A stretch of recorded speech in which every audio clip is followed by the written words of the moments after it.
Today we discuss about the diuretics and antidiuretics. Okay, so first let me tell you what are diuretics, or other term used for these drugs are the natriuretics. Diuretics means the drugs which increases the amount of urine. They dilute the urines.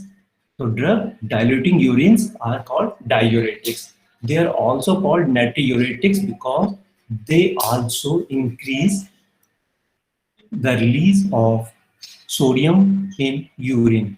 So diuretics both, they help in release of both water and sodium. That's why they're called diuretics and natriuretics. So what the difference? The definition of diuretics: drugs which cause a net loss of sodium and water in urine. Is the definition. Okay. अब ये कैसे काम करते हैं, kidney में किस जगह काम करते हैं, अब ये देखते हैं. ये जो फिगर है इट्स वेरी इंपॉर्टेंट. ओके, तो थोड़ा ब्रीफ में एक बार देख लेते हैं कि what is nephron, what are the parts of nephron. Okay, तभी हम समझ पाएंगे कि जो ड्रग्स हैं डाययूरेटिक्स हैं, how they work as diuretics. So the blood vessels in red are arteries and arterioles, and in blue are the vein. Okay, तो पहले आर्टरीज आएंगी, फिर आर्टरी से आर्ट्रियोल बनेगा, एफरेंट आर्ट्रियोल. फिर यहाँ से ये ब्लड सप्लाई करेगा glomerulus. Glomerulus is a part of nephron. What is nephron? Nephron is the functioning unit of kidney. ठीक है, जो सबसे छोटी फंक्शनिंग यूनिट होती है किडनी के अंदर उसे नेफ्रॉन कहते हैं. तो नेफ्रॉन का काम क्या है? यहाँ पे ग्लोमेरुलस, बोमेन्स कैप्सूल, ग्लोमेरुलस, यहाँ पे एक तरह से फिल्ट्रेशन होगा. ओके, तो फिल्ट्रेशन यानी कि एक तरह से ब्लड यहाँ पे छनेगा, ब्लड यहाँ पे फिल्टर होगा. ओके, फिर यहाँ पे जो भी फिल्ट्रेट होगा वो सब सबसे पहले कहाँ पे जाएगा? ये नेफ्रॉन क्या है? एक लंबी सी ट्यूब है, इसमें कुछ चीजें सीक्रेट होती हैं, कुछ चीजें एक्सक्रीट होती हैं. ओके, और ये चलता रहता है पूरा प्रोसेस. तो इसमें सबसे पहले यहाँ पे ग्लोमेरुलस से फिल्ट्रेट होके जो सबसे पहले ग्लोमेरुलस के बाद जो सबसे पहले ट्यूबुल है उसे कहते हैं प्रॉक्सिमल ट्यूबुल. मेरी आवाज आ रही है? Am I audible to you? Yes, sir. Yes, sir. Yes, sir. Yes, sir. Yes, sir.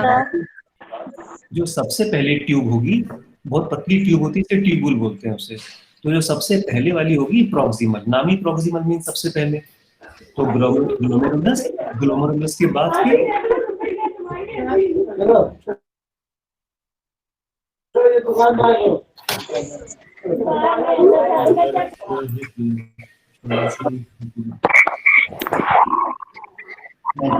Okay, is it okay?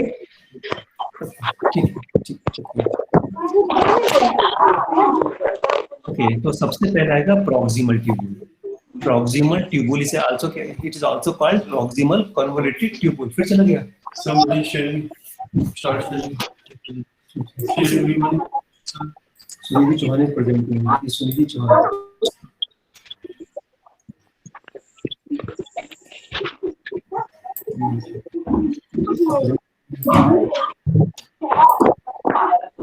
Sir mute करवा दीजिए सर प्लीज. देखिए, कुछ बच्चे गलती से अपनी स्क्रीन शेयर कर रहे हैं, अपना प्रेजेंट कर पा रहे हैं, तो यहाँ से जो लेक्चर है पावर पॉइंट है हट जाते हैं. तो प्लीज इसमें ज्यादा छेड़खानी ना करें, एक्सपेरिमेंट ना करें. ओके, नहीं तो ये लेक्चर बीच में डिस्टर्ब होता रहेगा. ओके, तो सबसे पहली स्ट्रक्चर है पीसीटी, प्रॉक्सिमल कन्वोल्यूटेड ट्यूबुल. इसके बाद जो लूप है इसे कहते हैं लूप ऑफ हेनले. नेक्स्ट जो ट्यूबुल है इसे कहते हैं डीसीटी, डिस्टल कन्वोल्यूटेड ट्यूबुल. और फिर इसके बाद आएगा कलेक्टिंग डक्ट, और कलेक्टिंग डक्ट से फिर यूरिन यहाँ तक बन जाता है, और फिर ये कैलिक्स में जाके फिर यूरेटर के थ्रू जाके यूरिनरी ब्लैडर में स्टोर हो जाएगा. ओके, तो अब ये जो पूरा ट्यूबुल है, नेफ्रॉन है, इस नेफ्रॉन में अलग अलग जगह अलग अलग डाययूरेटिक एक्ट करेंगे, और वो किस जगह एक्ट कर रहे हैं इस पे डिपेंड करेगा कि उनकी एफिकेसी कितनी है, वो कितना यूरिन के प्रोडक्शन को बढ़ा रहे हैं. ये किस पे डिपेंड करेगा? Their site of action.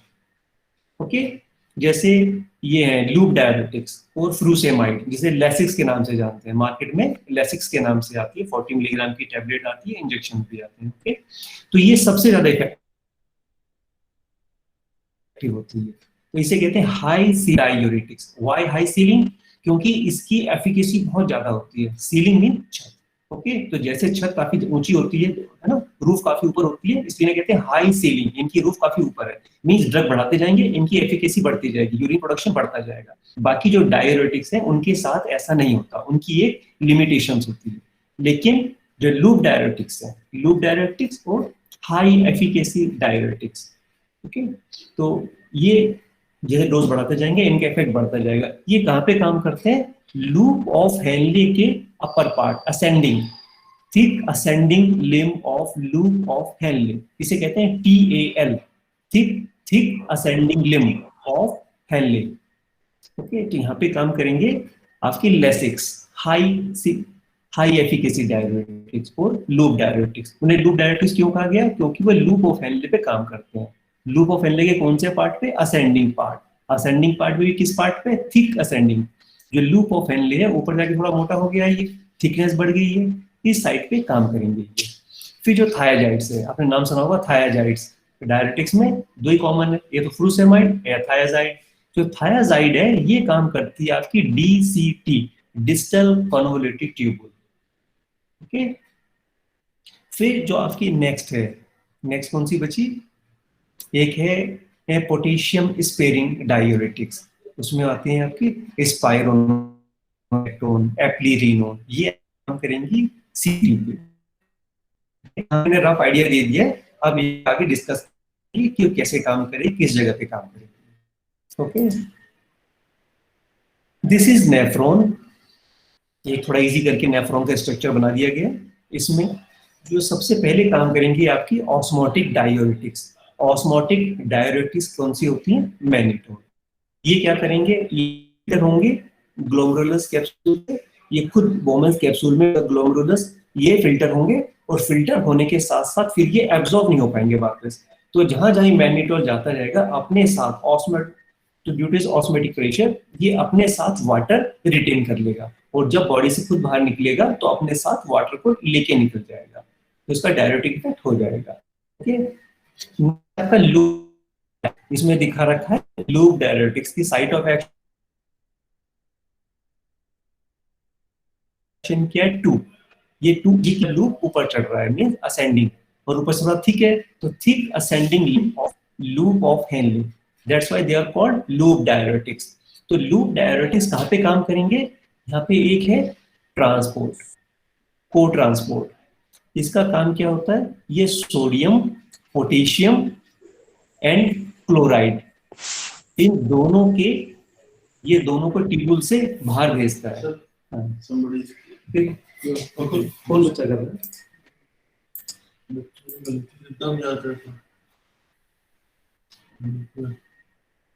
इसमें कोई लॉक नहीं कर सकते ताकि बच्चा शेयर ना कर पाए अपना? ठीक है, तुम ये दे रहा हूँ, देखते हो। इनका पहला लेक्चर कल स्टार्ट हुआ है, ये प्रॉब्लम जाता है। पहला लेक्चर आ ही है। अच्छा, बच्चे बीच में कहना डिस्टर्ब करते जाते हैं कुछ, है ना? हाँ, अभी देखेंगे नहीं, पता नहीं देखेंगे नहीं। ओके, तो लूप डाययूरेटिक्स किस को ट्रांसपोर्ट को ब्लॉक करेंगे? Sodium potassium through chloride. ये जो ट्रांसपोर्टर है ये क्या करता है? आपके इससे ट्यूबुल से बाहर भेज देगा सोडियम भी, पोटेशियम भी और साथ में क्लोराइड भी। अगर हम इसको ब्लॉक कर दें, इस ट्रांसपोर्टर को, by loop diuretic, by frusemide, तो क्या होगा? ट्यूबुल के अंदर ही सोडियम और ये सारे आयंस अंदर ही रहेंगे और अपने साथ ये वाटर भी रिटेन रखेंगे, तो वाटर इससे एब्जॉर्ब नहीं हो पाएगा। वाटर ट्यूबुल में ऐसे पास होता चला जाएगा, फिर कलेक्टिंग डक्ट में चला जाएगा और फिर यूरेटर में चला जाएगा। तो जो वाटर है वो ट्यूबुल में एब्जॉर्ब नहीं हो पाएगा, तो बॉडी से बाहर निकल जाएगा, यूरिन का अमाउंट बढ़ जाएगा। इस तरह से ये लूप डाययूरेटिक्स काम करते हैं। सेकंड, जो सेकंड इंपॉर्टेंट ड्रग है थायाजाइड्स, ये किस जगह काम कर रही है? At the point 3। ये 3 क्या है? सिम्पोर्टर, सोडियम क्लोराइड सिम्पोर्टर। ये भी क्या काम करेगा? ये भी एक ट्रांसपोर्टर। ये सोडियम क्लोराइड को एब्जॉर्ब करता है, ये ट्यूबुल से बाहर भेजेगा इंटरस्टिशियम में। अगर हम इसे ब्लॉक कर दें तो फिर ये आयंस ट्यूबुल के अंदर ही रहेंगे और ये फिर अंदर निकलते हैं ट्यूबुल से, ये फिर बाहर चले जाएंगे, मतलब थ्रू ट्यूबुल्स, फिर ये यूरेटर में चले जाएंगे, यूरिनरी ब्लैडर में चले जाएंगे, वापस पानी वापस बॉडी में एब्जॉर्ब नहीं हो पाएगा, मीन फिर से यूरिन का वॉल्यूम बढ़ जाएगा। तो हमारा एम क्या था यहाँ पे? या तो ये पहला वाला को ट्रांसपोर्टर सोडियम पोटेशियम 2 क्लोराइड जो इसको ट्रांसपोर्टर है इसे हम ब्लॉक करते हैं, ठीक है, तो यूरिन का वॉल्यूम बढ़ जाएगा। सेकेंड वाला जो सिम्पोर्टर था सोडियम क्लोराइड सिम्पोर्टर, या उसे ब्लॉक कर दें। तो पहला वाला जो को ट्रांसपोर्टर था सोडियम पोटेशियम 2 क्लोराइड, उसे किसने ब्लॉक किया? लोब डायरेटिक्स, लेसिक्स, फ्रूसेमाइड ने। ओके, जो ये फ्रूसेमाइड है ये जेनरिक नेम है, ठीक है, ये बहुत सारे होते हैं, ब्यूमेटेनाइड है, टोरसेमाइड है, फ्रूसेमाइड है, तो हम सिर्फ फ्रूसेमाइड की बात करेंगे because frusemide is the most commonly used drug और इसकी प्रोटोटाइप ड्रग है, ठीक है। तो ये सारे जो होते हैं ये इन्हें कहते हैं लूप डायरेटिक्स, क्योंकि ये लूप ऑफ हेनलेट के ऊपर वाले पार्ट पे काम करते हैं। ओके, चलिए अब आगे देखते हैं नेक्स्ट। अब जो नेफ्रॉन था इसके अलग अलग साइट में अलग अलग अमाउंट एब्जॉर्ब होता है, किसका? सोडियम एंड वाटर का। अब देखिए PT, PT means proximal tubule और प्रॉक्सिमल कन्वोल्यूटेड ट्यूबुल। यहाँ पे जो वाटर एब्जॉर्ब होगा, वाटर एंड सोडियम, ये कितना एब्जॉर्ब हो जाएगा? About 65 to 70% of the filtered GFR.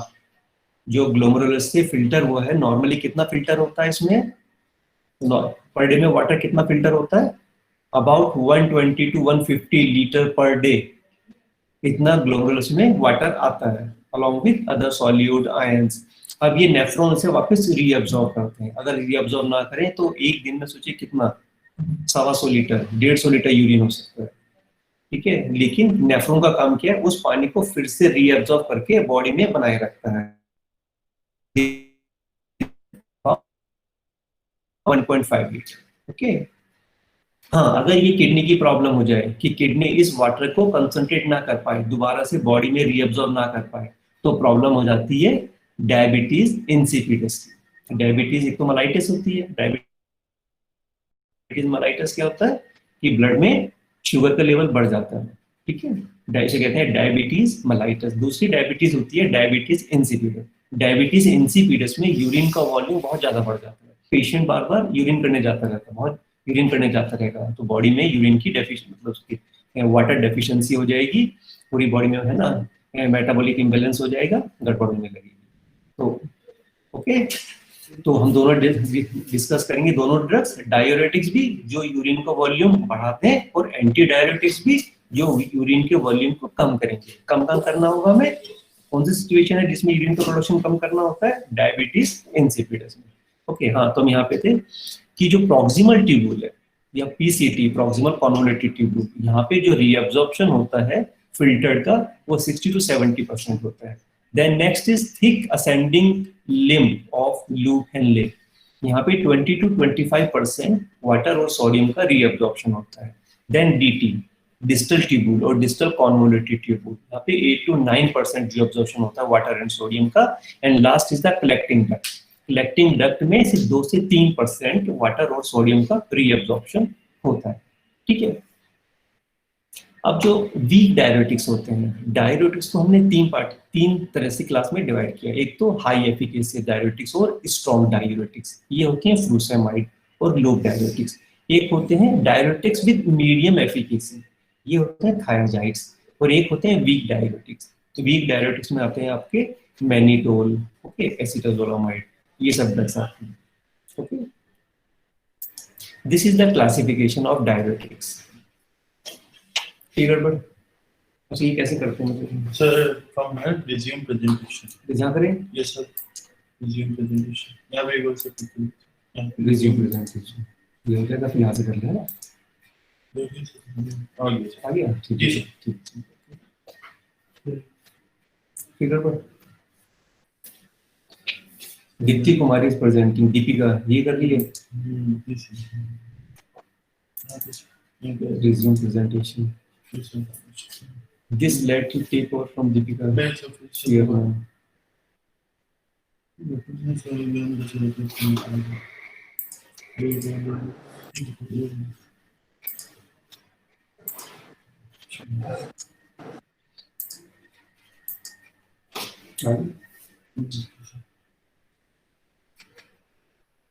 फिर भी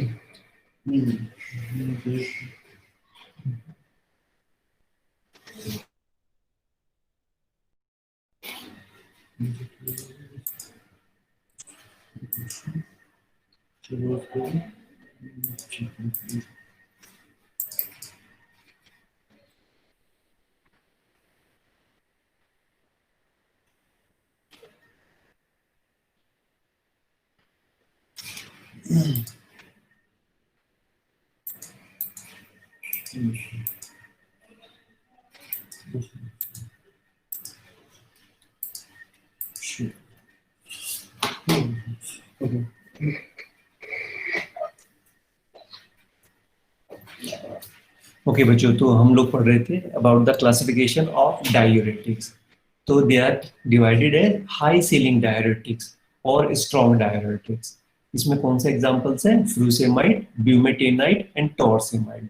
सेकंड हमारा ग्रुप है मीडियम एफिकेसी और मीडियम डायूरेटिक्स। ये कौन से हैं हमारे? Thiazides and the related drugs. बाकी रिलेटेड कौन से हैं इसमें? थैलिडोन, मेटाजोलोन, इंडापामाइड, लेकिन हम इसे कलेक्टिवली कहते हैं थायजाइड्स। नेक्स्ट है हमारा वीक डायरेटिक्स। वीक डायरेटिक्स में हमारे आते हैं osmotic diuretics, mannitol and potassium sparing diuretics like spironolactone and eplerenone. तो आगे हम इन्हें वन बाय वन डिस्कस करेंगे। First we will discuss about the high ceiling diuretics और लूप डायरेटिक्स। इसमें कौन से होते थे हाई सीलिंग और लूप डायरेटिक्स में? फ्रूसेमाइड, जो मार्केट में लेसिक्स के नाम से अवेलेबल है। ओके, तो जब कहेंगे लूप डायरेटिक्स या हाई सीलिंग डायरेटिक्स तो सबको पता होना चाहिए कौन सी है? फ्रूसेमाइड।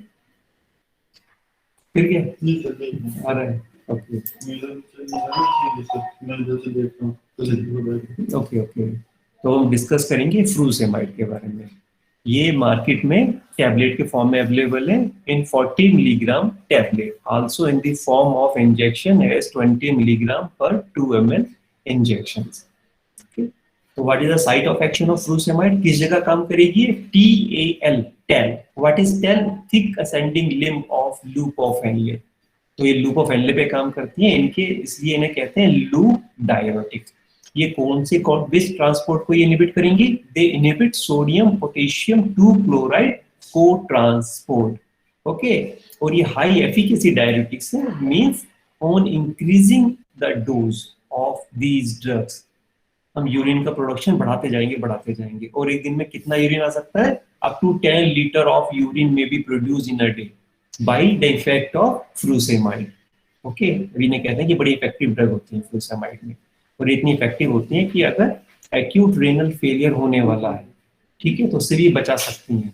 जस्ट होने वाला है अभी, तो क्या करेंगे? यूरिन का प्रोडक्शन बढ़ा देंगे, पेशेंट को एक्यूट रेनल फेलियर में जाने से बचा देंगे। तो इसके यूजेस में हम आगे इन्हें डिस्कस करेंगे। तो फ्रूसेमाइड ऑनसेट ऑफ मींस जैसे आप ये ड्रग लगाएंगे एकदम से इनका इफेक्ट आने लगेगा। अगर आपने इंजेक्शन लगाया आईवी इंट्रावीनस तो इसका इफेक्ट 2 से 5 मिनट में आ जाएगा, एकदम यूरिन का प्रोडक्शन बढ़ जाएगा। इंट्रामस्कुलर लगाएंगे, आईएम इंजेक्शन लगाएंगे तो इफेक्ट कितनी देर में आएगा? 10 to 20 मिनट्स में आ जाएगा। एंड ओरल, अगर ओरल टैबलेट लेंगे तो आधे घंटे में इफेक्ट आ जाएगा। Okay, and duration is short, means एक बार आपने ड्रग ले ली है, फ्रूसेमाइड ले लिया, तो आपका जो इफेक्ट है, डायूरेटिक इफेक्ट है, ये आपका 3 से 4 घंटे तक इफेक्ट रहेगा। उसके बाद इसका इफेक्ट खत्म हो जाएगा। तो ये यूरिन प्रोडक्शन बढ़ेगा, ये 3 से 4 घंटे तक इसका इफेक्ट रहेगा। हाँ, फिर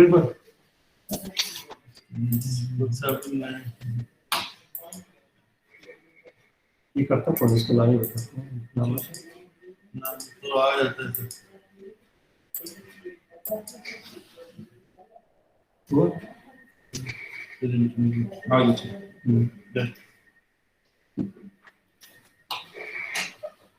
बच्चों, कुछ लोग आपने अपनी स्क्रीन शेयर कर देते हैं, उससे बीच बीच में डिस्टरबेंस हो रहा है। ठीक है, तो ऐसे लेक्चर पूरा कवर नहीं हो पाएगा आज।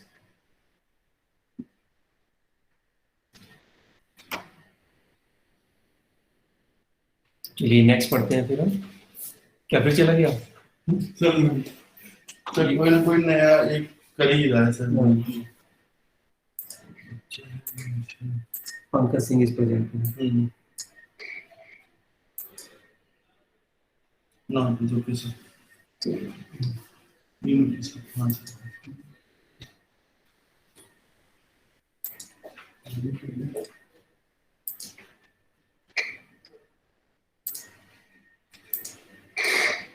Okay, next, pharmacokinetics of furosemide. You know the meaning of pharmacokinetics? Pharmacokinetics, किसी भी ड्रग की दो तरह की प्रॉपर्टीज होती हैं, pharmacokinetics and pharmacodynamics. Pharmacodynamics means what is the effect of drug on body. कि कोई भी ड्रग जब हम लेते हैं तो बॉडी पे क्या काम करेगी, किस तरह से करेगी, किस रिसेप्टर पे काम करेगी, वो सब होता है pharmacodynamics. And what is pharmacokinetics? कि जब हम किसी टैबलेट को लेते हैं, मैं आपके पास ही बैठ गया था, मैं कहीं नहीं आऊंगा, इसमें मॉनिटर नहीं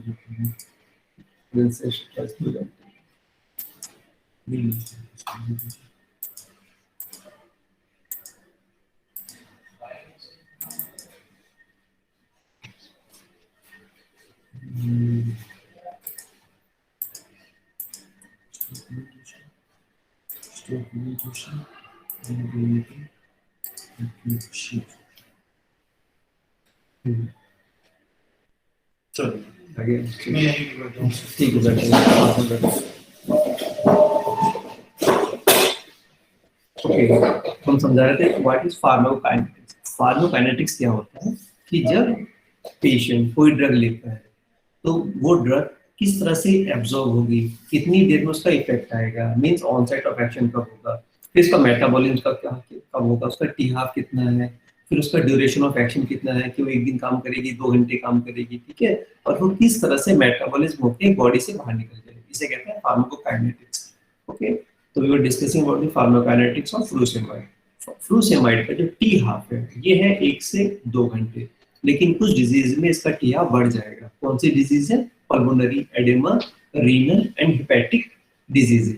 इसमें फ्यूरोसेमाइड का टी हाफ बढ़ जाएगा. मीन बॉडी फ्यूरोसेमाइड ड्रग को बॉडी बाहर निकाल नहीं, एलिमिनेट नहीं कर, तो वो ड्रग फ्यूरोसेमाइड बॉडी में ज्यादा देर तक रहेगी. ओके, इसे कहते हैं प्रोलॉन्ग्ड इफेक्ट, जिसका मेटाबॉलिज्म कम होता है. नॉर्मली पेशेंट में, या अगर ये ज्यादा कोई प्रॉब्लम नहीं है इसकी पल्मोनरी एडेमा की या रीनल हेपेटिक इनसफिशिएंसी, तो single dose of furosemide acts for 3 to 4 hours. इसका ड्यूरेशन ऑफ एक्शन कितना होगा? 3 to 4 आवर्स.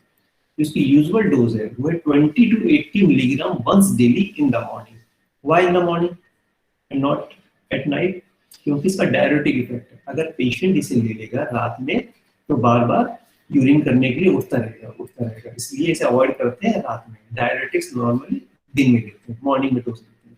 कितना? 20 to 80 milligram depending upon the situation of the patient. अगर रीनल में प्रॉब्लम है और यूरिन प्रोडक्शन बिल्कुल कम हो गया है, आपको लग रहा है कि पेशेंट एक्यूट रीनल फेलियर में जाने वाला है, तो हम इसकी डोज बढ़ा सकते हैं up to 200 milligram 6 hourly by IV और इंट्रामस्कुलर रूट. ओके, तो उसमें पेशेंट मतलब बच जाएगा एक्यूट रीनल फेलियर एआरएफ में जाने से. Effective drug. In patient of pulmonary oedema we have to use the drug in a dose 40 to 80 milligram intravenously. ये pulmonary edema भी कम होती है. Okay.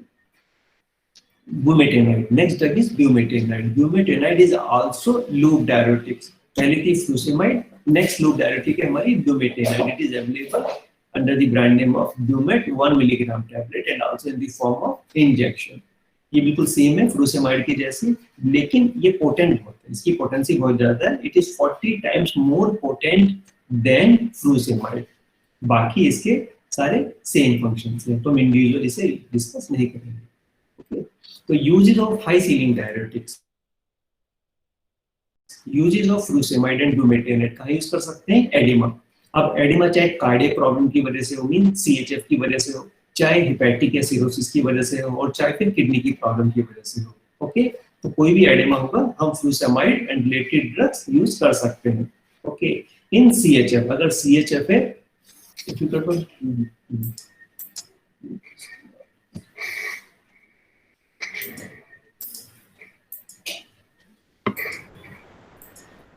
आप लोग को समझ में नहीं आ रहा है कि स्क्रीन प्रेजेंट नहीं करना है? सर कब से परेशान है, उनको डिस्टरबेंस हो रही है इतना. प्लीज आप लोग थोड़ा ध्यान से रखें और स्क्रीन में शेयर करें अपने, सर को ही करने दें. ओके, तो चलिए डिटेल में नहीं जाते हैं, हम इतना समझ लेते हैं कि जो लूप डायरेटिक्स है, हाई सीलिंग डायरेटिक्स हैं, इन्हें एक तो एडेमा में यूज करेंगे. सेकंड जो जनरलाइज एडेमा है। Then in acute pulmonary oedema, अगर पल्मोनरी एडेमा है, पल्मोनरी एरिया में लंग्स एरिया में अगर एडेमा हो जाएगा तो वहां भी से यूज कर सकते हैं। तो पल्मोनरी एडेमा क्यों होता है? सेकेंडरी टू एमआई और एक्यूट लेफ्ट वेंट्रिकल फेलियर। जब हमारा हार्ट का लेफ्ट साइड फेलियर में जाने लगता है तो बैक प्रेशर होने लगता है हार्ट से, उससे प्रेशर लंग से हार्ट में नहीं जा पाता, तो बैक प्रेशर की वजह से एडेमा डेवलप हो जाता है पल्मोनरी एरिया में, लंग्स में। तो उस कंडीशन में भी हम फ्रूसेमाइड या ब्यूमेटाइनाइड को यूज कर सकते हैं। Next case is cerebral oedema. अगर सेरेब्रल एडेमा भी है तो हम यूज करते हैं मैग्नीटोल एंड ऑस्मोटिक डायरेटिक, उसमें भी हम फ्रूसेमाइड ऐड कर सकते हैं। अभी तक आपने क्या देखा, क्या सीखा कि फ्रूसेमाइड कहाँ यूज कर सकते हैं?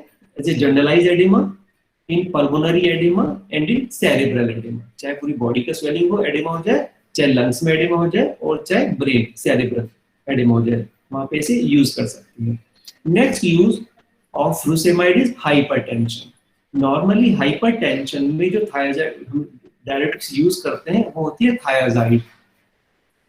लेकिन अगर हाइपरटेंसिव इमरजेंसी है, हमें एक्यूट इफेक्ट चाहिए, बीपी को एकदम से कम करना है, तो हम फ्रूसेमाइड दे सकते हैं। लेकिन फ्रूसेमाइड लॉन्ग टर्म तक पेशेंट को नहीं देते हैं। लॉन्ग टर्म में अगर थायराइड देना है बीपी कम करने के लिए तो थायराइड देंगे, बाकी डायरेटिक्स नहीं देते हैं। फ्रूसेमाइड का सिर्फ एक्यूट इफेक्ट आता है, एकदम से बस बीपी कम करना है तो इनिशियली दे दिया, बाद में फिर से बंद कर देते हैं फ्रूसेमाइड को। Next use of frusemide is it is given along with blood transfusion. Blood transfusion में ढेर सारा फ्लूइड देना पड़ता है, तो जो एक्स्ट्रा फ्लूइड है वो बॉडी से निकल जाता है, ओके, तो उस टाइम दे सकते हैं। अब हम नेक्स्ट ग्रुप पे आ गए। नेक्स्ट ग्रुप पे हमारा थायराइड्स एंड रिलेटेड डायरेटिक्स। ये कहाँ काम करेंगे? Thiazides inhibit the sodium chloride symport. तो सोडियम एंड क्लोराइड ये नेफ्रॉन से बाहर नहीं जा पाएगा, नेफ्रॉन के अंदर रहेगा, साथ में वाटर भी अपने साथ रखेगा, और ट्यूब के अंदर ही वाटर एंड आयन बने रहेंगे, और ये जब बॉडी में रीअब्सॉर्ब नहीं होंगे तो ये यूरिन प्रोडक्शन को बढ़ा देंगे, ओके। तो इनके एग्जांपल्स क्या हैं? थायराइड्स के हाइड्रोक्लोरथायराजाइड, हाइड्रोफ्लोमेथायराजाइड, बेंजथायराजाइड, क्लोरथैलिडोन, मेट्रोलाजोन। सबसे जो कॉमनली यूज होती है वो है हाइड्रोक्लोरोथायराजाइड, ओके, एंड क्लोरथैलिडोन। तो हाइड्रोक्लोरोथायराजाइड के जो ब्रांड्स मार्केट में कॉमनली अवेलेबल है वो है एक्वाजाइड एंड हाइड्राइड। कितने डोजेज में? 12.5 मिलीग्राम से स्टार्ट होते हैं, फिर नेक्स्ट बढ़ाएंगे, डबल कर देंगे तो 25 मिलीग्राम की टैबलेट आएगी, उसके बाद 50 मिलीग्राम की टैबलेट आएगी, इसकी हाइड्रोक्लोरथायराजाइड। नेक्स्ट जो दूसरी थायराजाइड है जो कॉमनली यूज होती है वो है क्लोरथैलिडोन। इसका ब्रांड जो अवेलेबल है हाइड्राजाइड, दो सेम 12.5 मिलीग्राम एंड 25 मिलीग्राम। तो मैं आपको इसलिए ब्रांड भी बताता जा रहा हूँ कि अगर आप ये देखेंगे नॉर्मली कि पेशेंट बताता है कि मैं ये ड्रग ले रहा हूँ, ये ब्रांड ले रहा हूँ, तो पता होना चाहिए कि इसके अंदर कौन सा साल्ट है, इसके अंदर कौन सी दवाई है। तो आपको एक एक दो कॉमन वाले ब्रांड्स याद होने चाहिए, ओके। तो हाइड्रोक्लोरथायराजाइड का कॉमन ब्रांड एक्वाजाइड और दूसरा हाइड्राइड, एंड क्लोरथैलिडोन का हाइड्राजाइड, ऊपर वाले का हाइड्राइड, नीचे वाले में हाइड्राजाइड, ओके। अभी कैसे काम करेगा आपको पता लग गया। ये सोडियम क्लोराइड सिंपोर्ट को इनहिबिट कर देते हैं, ओके। इनकी मॉडरेटली एफिकेसी डायरेटिक्स होती है, ज्यादा इफेक्टिव नहीं होते हैं। शिवांग वशिष्ठ ने अब अपना स्क्रीन प्रेजेंट कर दिया है। अरे शिवांग ऐसे काम मत करो यार, क्यों डिस्टर्ब कर रहे हो बीच बीच में?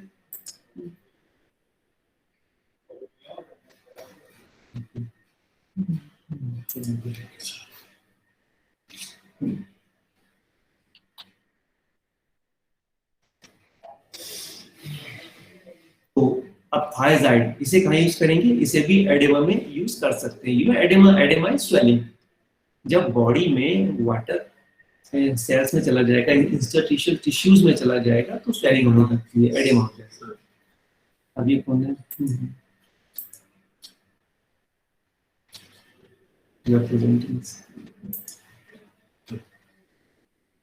तो थायराइड कहाँ यूज करते हैं हम? एडेमा में। फिर हाइपरटेंशन में, जैसे पहले डिस्कस हुआ था कि हाइपरटेंशन में थायराइड्स प्रेफर करते हैं, ओके।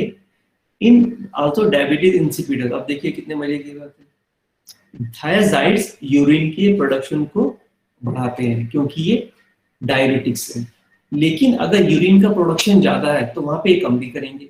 तो थायराइड दोनों तरह से यूज कर रहे हैं। अगर यूरिन का प्रोडक्शन कम हो रहा है, यूरिन कम आ रहा है पेशेंट को, तो भी यूज करेंगे, और अगर यूरिन ज्यादा आ रहा है तो भी यूज करेंगे। ये दोनों कंडीशन में इफेक्टिव है। कौन सी ड्रग? थायराइड। तो कौन सी का सिचुएशन है? दामिनी ठाकुर, इस बार तुम गड़बड़ कर रही होगी।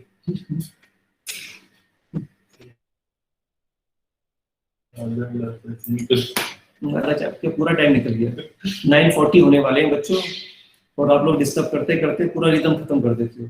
ओके,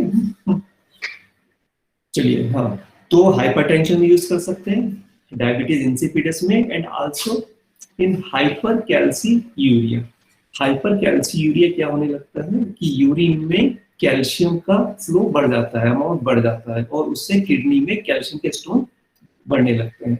तो थायराइड क्या करेगा? यूरिन में कैल्शियम का एक्सक्रीशन कम कर देगा, किडनी में कैल्शियम कम आएगा। कैल्शियम जब कम आएगा तो स्टोन नहीं बन पाएगा। तो जिन्हें कैल्शियम स्टोन बनने की प्रॉब्लम होती है जिन पेशेंट्स में, उसमें भी थायराइड इफेक्टिव होता है।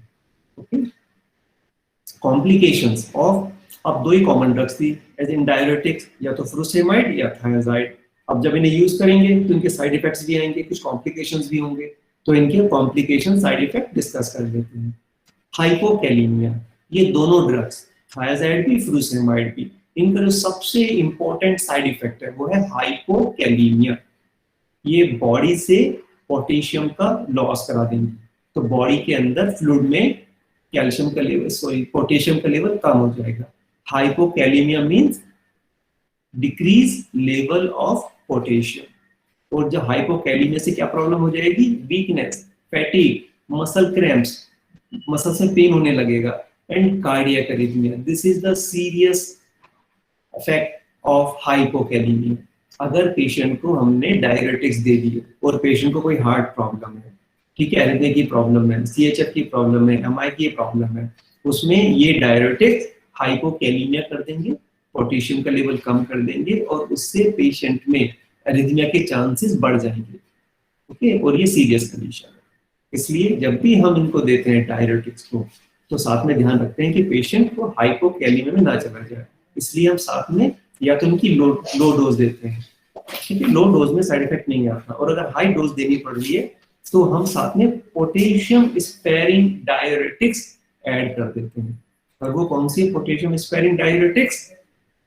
Spironolactone, eplerenone. Okay, next,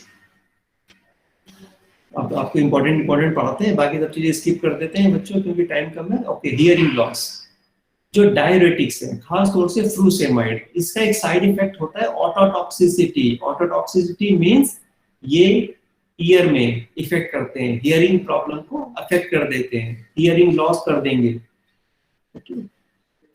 then allergic manifestation, इन ड्रग से एलर्जी भी हो सकती है, तो जिन्हें सल्फर ड्रग से एलर्जी है वो फ्रूसेमाइड लेने से बचें। Then they can cause hyperglycaemia and dyslipidaemia. ये ड्रग्स बॉडी के अंदर ग्लूकोज का लेवल बढ़ा देते हैं और साथ में लिपिड का लेवल भी बढ़ सकता है।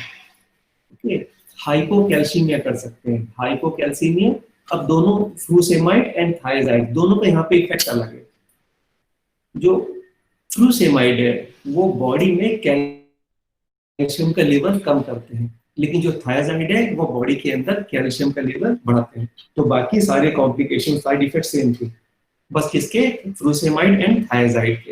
लेकिन यहीं पे एक डिफरेंस है, एक कम करेगा कैल्शियम का लेवल, एक बढ़ाएगा बॉडी के अंदर। तो कम कौन सा करेगा? फ्रूसेमाइड कैल्शियम का लेवल कम करेगा, and thyroid increase the serum calcium level. Okay, बाकी कोई इतना इंपॉर्टेंट नहीं है। ओके, हम बात कर रहे थे पोटेशियम स्पेयरिंग डायरेटिक्स की। तो पोटेशियम स्पेयरिंग डायरेटिक्स आपके होते हैं स्पाइरोनोलैक्टोन, एप्लीरिनोन, अमाइलोराइड, ट्राइएंट्रीन। इन्हें पोटेशियम स्पेयरिंग डायरेटिक्स क्यों कहते हैं? क्योंकि अभी तक हमने दो ड्रग डिस्कस करी हैं, एक तो फ्रूसेमाइड ग्रुप की ड्रग और एक थायराइड ग्रुप की ड्रग। ये दोनों फ्रूसेमाइड एंड थायराइड बॉडी से पोटेशियम का लॉस करा देंगे, ठीक है। तो हाइपोकैलीमिया हो जाएगा, उससे अरिथमिया हो जाएगा, मसल क्रैम्प्स हो जाएंगे, वीकनेस हो जाएगा। लेकिन जो ये पोटेशियम स्पेयरिंग डाययूरेटिक्स है, ये पोटेशियम का लॉस नहीं कराते हैं, बल्कि ये बॉडी में पोटेशियम को बचाते हैं, लॉस होने से, बाहर निकलने से बचाते हैं। तभी इन्हें कहते हैं कि ये पोटेशियम स्पेयरिंग डाययूरेटिक्स, क्योंकि ये पोटेशियम को बचाते हैं बाहर निकलने से। तो spironolactone is available, has brand name L-Lactone in dose 25 mg, 50 mg and 100 mg tablet। अगर इन्हें अकेले लेंगे तो इनकी एफिकेसी ज्यादा नहीं होती, मींस ये डाययूरेटिक्स की तरह काम तो करेंगे लेकिन बहुत ज्यादा इफेक्टिव नहीं होती, तो इन्हें एज एडजंक्ट यूज देते हैं, मींस या बाकी जो डाययूरेटिक्स है उनके साथ मिला के लेते हैं। तो क्या करते हैं ये बाकी ड्रग के साथ, उनका इफेक्ट, डाययूरेटिक इफेक्ट बढ़ा देंगे और जो उनका साइड इफेक्ट है हाइपोकैलिमिया, उस साइड इफेक्ट को खत्म कर देंगे। और अगर बाकी ड्रग्स हैं, थायराइड, फ्लूसेमाइड है, उनके लिए बॉडी में रेसिस्टेंस डेवलप हो जाए तो उस रेसिस्टेंस को भी ये हटा देंगे। ओके, तो ये अकेले इतनी इफेक्टिव नहीं होती, इन्हें मिला के लेते हैं बाकी अदर इफेक्टिव डाययूरेटिक्स के साथ। किसके साथ? फ्लूसेमाइड या थायराइड के साथ ऐड कर देते हैं स्पाइरोनोलैक्टोन। कौन सा ब्रांड है? एल-लैक्टोन। अब ये काम कैसे करता है? ये एल्डोस्टेरोन को के इफेक्ट को ब्लॉक कर देता है, तभी से कहते हैं एल्डोस्टेरोन एंटागोनिस्ट। अब ये एल्डोस्टेरोन क्या है? Aldosterone is mineralocorticoid. अभी कैसे करेगा एल्डोस्टेरोन काम? कैसे करेगा? Aldosterone MR receptor, mineralocorticoid receptor के साथ अटैच करेगा। अटैच होने के बाद फिर कुछ प्रोटीन्स होते हैं, उनका प्रोडक्शन बढ़ जाता है। उन प्रोटीन्स को कहते हैं एल्डोस्टेरोन इंड्यूस्ड प्रोटीन्स, AIPs। और ये AIPs ये क्या करते हैं? फिर AIPs सोडियम का रीअब्सॉर्ब करते हैं और पोटेशियम को सीक्रेट कर देते हैं, बॉडी से बाहर निकाल देते हैं।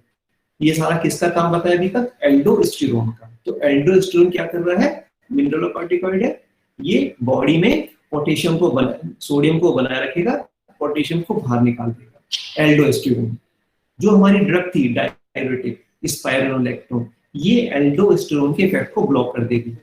अब क्या होगा? एल्डोस्टेरोन का इफेक्ट ब्लॉक हो जाएगा तो सोडियम एब्जॉर्ब नहीं होगा, पोटेशियम बाहर निकलेगा तो पोटेशियम बॉडी से कम नहीं होगा। इस तरह से ये काम करता है। ये समझ में आ गया बच्चों? या फिर से समझाएं? एक बार बुक से पढ़ लेना कि स्पाइरोनोलैक्टोन कैसे काम करता है। कैसे काम करेगा? ये एल्डोस्टेरोन के इफेक्ट को ब्लॉक कर देगा। ब्लॉक करके क्या करेगा? पोटेशियम के लॉस को कम कर देगा। कभी ये हाइपरकैलिमिया भी कर सकता है। तो ये हाइपोकैलिमिया तो नहीं करेगा, लेकिन इसका साइड इफेक्ट क्या होगा? हाइपरकैलिमिया। तो इसे यूज कहाँ करेंगे? स्पाइरोनोलैक्टोन, एल-लैक्टोन कहाँ यूज करेंगे? along with other diuretics, thiazides and furosemide के साथ यूज करेंगे। और जहाँ पे अगर कोई बॉडी में एडेमा है, सिरोसिस क्या होता है? लीवर में फाइब्रोसिस हो जाती है। अगर सिरोसिस की वजह से एडेमा है तो उसमें एल्डोस्टेरोन का लेवल बहुत ज्यादा बढ़ जाते हैं, उसमें स्प्लेन, फ्लूसेमाइड और थायराइड इफेक्टिव नहीं होते हैं, तो वहां पे हमें स्पाइरोनोलैक्टोन ऐड करना ही पड़ेगा। ओके, हाइपरटेंशन में भी इसे यूज कर सकते हैं और हार्ट फेलियर में भी यूज कर सकते हैं। हार्ट फेलियर में अगर यूज करेंगे तो जो डिजीज का प्रोग्रेशन है वो कम हो जाता है। एडवर्स इफेक्ट ऑफ स्पाइरोनोलैक्टोन, अब ये दो चीज पढ़ लेते हैं फिर नेक्स्ट ड्रग पे आते हैं। स्पाइरोनोलैक्टोन के साइड इफेक्ट अलग अलग होते हैं। अगर मैन लेगा तो अलग साइड इफेक्ट आएंगे और वुमेन लेगी तो अलग साइड इफेक्ट आएंगे। लेडीज में अलग आएगा, जेंट्स में अलग इफेक्ट आएगा साइड इफेक्ट इसका। अगर मैन ले, आदमी ले स्पाइरोनोलैक्टोन को तो क्या साइड इफेक्ट आएगा? Gynaecomastia. What is gynaecomastia? Enlarged breast in man, it's called gynaecomastia. इसे और कॉमनली कहते हैं गायनिकोमेस्टिया।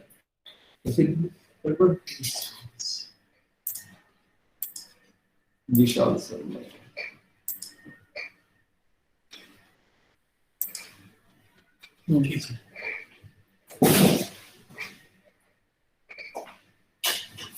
Okay, हाँ, तो we were discussing about the adverse effects of spironolactone. In men, the ADR's adverse effects are gynecomastia, erectile dysfunction, and loss of libido. Okay, these are the side effects in males. You know the meaning of each term? Gynecomastia is enlarged breast in male is called gynecomastia. Then erectile dysfunction, there will be function problem in erection, and loss of libido, loss of desire for sex. This is called loss of libido. तो ये सारी problem man में आ जाएंगी. Women में क्या problem होगी? Breast tenderness, breast में pen होने लगेगा, and menstrual irregularities, menstrual cycle irregular हो जाएगी. इसकी वजह से स्पाइरोनोलेक्टोन की वजह से. ओके, फिर इसका साइड इफेक्ट है हाइपरकैलेमिया. बाकी जो डायबिटिक्स थे फ्लूसेमाइड एंड थायराइड, उनकी प्रॉब्लम क्या थी? वो हाइपोकैलेमिया कर रहे थे, बॉडी से पोटेशियम को बाहर निकाल रहे थे, ज्यादा निकाल दे रहे थे. और स्पाइरोलेक्टोन क्या करेगा? बॉडी से पोटेशियम के लॉस को बचाएगा. तो ये हाइपोकैलेमिया तो नहीं करेगा, लेकिन ये उल्टा साइड इफेक्ट आ जाएगा, अपोजिट साइड इफेक्ट. वो क्या है? हाइपरकैलेमिया. ओके, रिलेटेड ड्रग है एप्लीरिनोन, ये भी स्पाइरोलेक्टोन की तरह ही काम करेगी. फिर प्रॉब्लम मुझे दूसरी क्लास की तो हम बंद कर देते हैं जल्दी 5 मिनट में.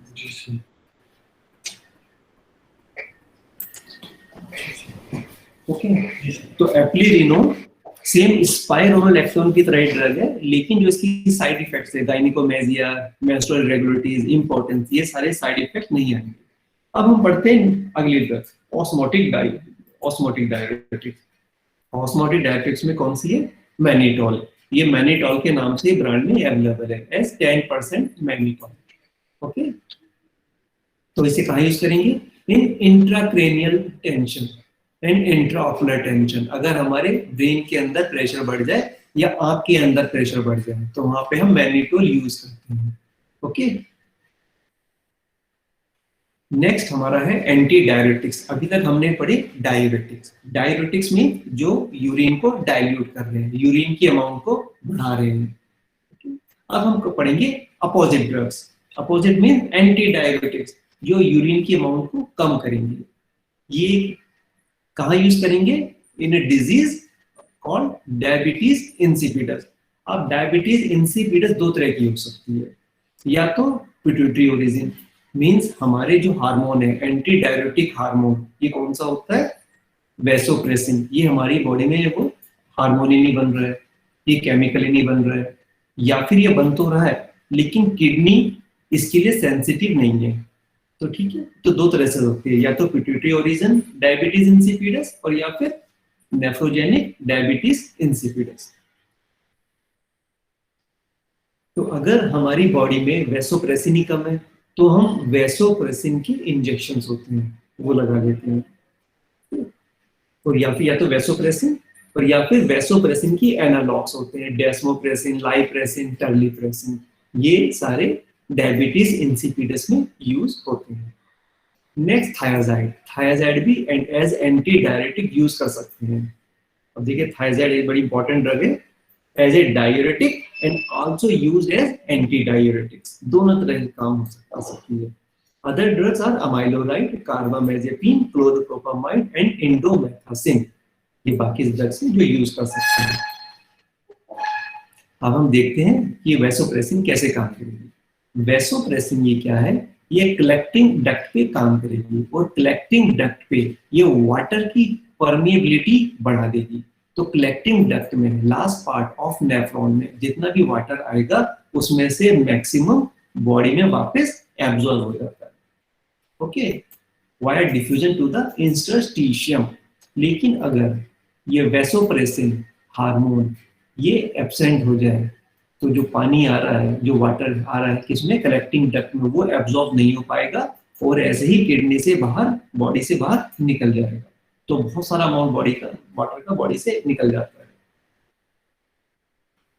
तो ये काम कैसे करता है? ये वैसोप्रेसिन. वैसोप्रेसिन के दो टाइप के रिसेप्टर्स होते हैं, V1 एंड V2. तो V2 टाइप के रिसेप्टर पे काम करके वैसोप्रेसिन वाटर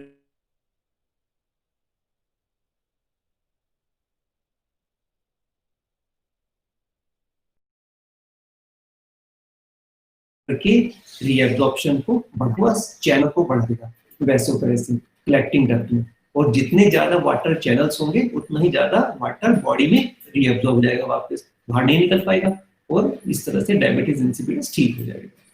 तो डायबिटीज इंसिपिडस में कौन से ड्रग देते हैं? वैसोप्रेसिन। वैसोप्रेसिन क्या करेगा? कलेक्टिंग डक्ट में, नेफ्रॉन के किस पार्ट में? कलेक्टिंग डक्ट में वाटर चैनल्स के नंबर को बढ़ा देगा।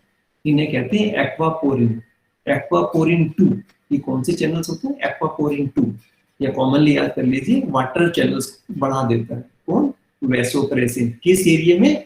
CD collecting ducts.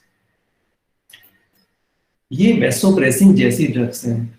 Vasopressin analogues means exact vasopressin नहीं है, लेकिन उससे मिलती जुलती ड्रग है। ये है लाइप्रेसिन, टर्लीप्रेसिन एंड डेस्मोप्रेसिन।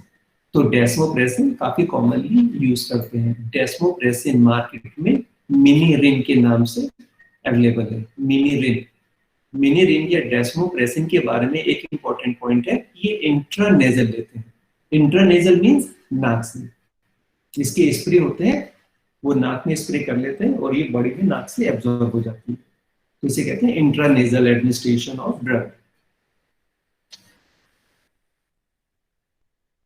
जो वैसोप्रेसिन है या डेस्मोप्रेसिन, तो इसे कहाँ यूज कर सकते हैं? एक तो डायबिटीज इंसिपिडस में, या फिर बेड वेटिंग इन चिल्ड्रन, जो बच्चे होते हैं बिस्तर गीला कर देते हैं, उसमें भी नहीं यूज कर सकते हैं। तो रात को बच्चे बिस्तर गीला नहीं करते हैं। और फिर हीमोफीलिया, एक डिजीज है हीमोफीलिया, उसमें भी इसे यूज कर सकते हैं। नेक्स्ट ड्रग है हमारी थायराज़ाइड, जो कि एज एंटी डायरेटिक भी इफेक्टिव है। ओके, अब ये कैसे काम करती है? पहले हमने देखा ये कैसे डायरेक्ट कैसे करेगी, ये सोडियम क्लोराइड सिम्पोर्ट को इनहिबिट कर देगी। अब ये एंटी डायरेटिक भी काम कर रही है। अब ये समझती है कैसे काम करती है एंटी डायरेटिक, यानी कि अपोजिट एक्शन भी कैसे करेगी। ये क्या करेंगे?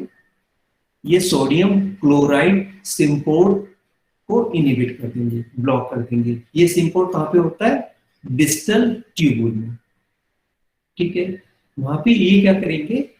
वाटर को वापस बॉडी में रीअब्सॉर्ब नहीं होने देंगे, वाटर बाहर निकल जाएगा, ठीक है। तो डायरेटिक इफेक्ट आ जाएगा। लेकिन उसके बाद क्या होगा? जब डायरेटिक इफेक्ट आ जाएगा तो बॉडी के अंदर प्लाज्मा वॉल्यूम कम हो जाएगा। जब प्लाज्मा वॉल्यूम कम है, बॉडी के अंदर ब्लड वाटर वॉल्यूम कम हो गया है, तो किडनी को भी कम आएगा, ब्लड आएगा। तो इसकी वजह से क्या होगा? GFR ग्लोमेरुलर फिल्ट्रेशन रेट भी कम हो जाएगा।